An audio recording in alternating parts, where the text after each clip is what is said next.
5 days to Calvary. Tuesday, the way we wait on the end. I've never run a marathon, and there's a good chance I never will.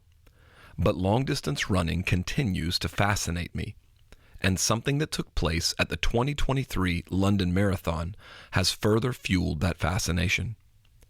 A video was shared of a competitor doubling over near the home stretch of the 26-mile race. As he was being passed by other runners, on the verge of collapsing, suddenly another runner came in behind him and grabbed his arm. With this assistance, the exhausted athlete was able to stumble forward a little further. Shortly after this, someone else came along to the struggling man's other side and then connected, arm in arm. The three made it across the finish line. None of these men won the London Marathon, but the three of them have been seen by far more people than the winner, because finishing together is much more inspiring than finishing first. Looking back at the Gospel's account of Jesus' final week, after a whirlwind of donkey rides, cursed trees, and flipped tables, Matthew tells us the next day Jesus sat down on the Mount of Olives. It was at this moment his disciples sat down with him and asked him about the end. Except the disciples, who had walked with Jesus for about 3 years by this point, were not thinking about taking a nap. No, they wanted to know when this kingdom Jesus had been going on and on about was finally going to come into its own. They wanted to hear about the sign of his coming and the end of the age. Matthew 24:3. This scene is made even more intriguing considering the very mountain Jesus sat down on to answer their question was referred to by the Old Testament prophet Zechariah as the place where God would stand and split the mountain in two. Zechariah 1:4. After speaking in apocalyptic language, telling stories of tribulation, execution, abomination, and escape routes through the mountains, Jesus settles the real question. What are we supposed to do while we're waiting? Jesus' talk spans across chapters 24 and 25 of Matthew's writing and centers around 3 illustrations that all speak to some aspect of finishing well.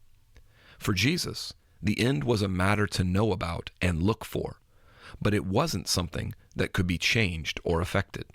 The end was on heaven's time, but the way they chose to finish the race was something everyone on that hill, and all of us who have come after them, must choose to embrace or reject. The 3 stories Jesus tells are certainly worth looking at individually and in depth, but there is also something common to each story. The parable of the servants in the household, Matthew 24:45 through 51, the 10 virgins, Matthew 25:1 through 13, and the story of the talents, Matthew 25:14 through 30, all reveal the end not as something we will experience in isolation, but in community. If we want to finish well, Jesus says we need to remember that we are finishing together. In a world where we frequently hear predictions and prophecies about the end times, how often are they accompanied by a sermon like Jesus's on the mountain that day? Servants in the household of God must be as gracious in serving each other as we are in serving the master of the house. As we await the bridegroom, our purity is not the only thing that matters, but our preparedness is just as important because all of us together need oil for our lamps. And as we see others investing the gifts, talents, and treasures God has given them, we are to join as stewards and investors ourselves so that what we've been given is multiplied. None of the stories Jesus told to help us understand how to be faithful until the end was focused on a single person. They were always about a group, a community, a household. There is no lone wolf walk to the end of the race when Jesus teaches it. In the garden, Jesus went out and prayed alone. During his trial, Jesus stood condemned alone. At the cross, Jesus hung and died alone. As he took our place in punishment, Jesus not only bore our sorrows and sins, but also our isolation, which means he carried the weight of loneliness so we could walk in the freedom of community. Just like the marathoners in London knew that finishing the race was only part of the community they'd entered when they began training, Jesus tells us the way we walk confidently toward the end is to walk connected and gathered. Getting to the end first isn't nearly as important as getting there together.